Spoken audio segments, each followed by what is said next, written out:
আসসালামু আলাইকুম। কেমন আছেন সবাই? আশা করি সকলে ভালো আছেন। নতুন করে আমি আবার আমার খামারে বাচ্চা নিচ্ছি। সেজন্য আজকে আমি ব্রয়লারগুলো তৈরি করে রাখছি। আজকে রাত্রিতেই আমার বাচ্চা চলে আসবে, অর্থাৎ এই ঘরের নতুন মেহমান চলে আসবে।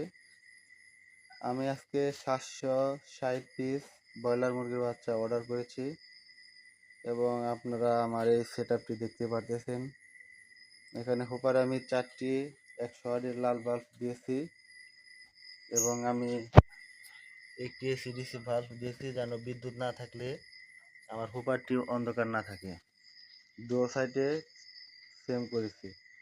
চারটি একটি করে 4টি 400 দিয়েছি এবং একটি এসিডিসি লাইট দিয়েছি।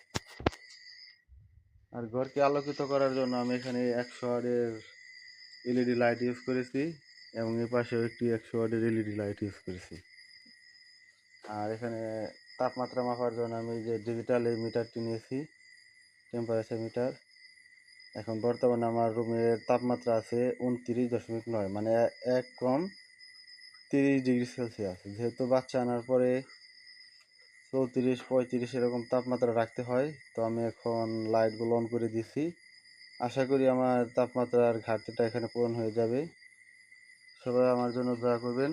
আসসালামু আলাইকুম।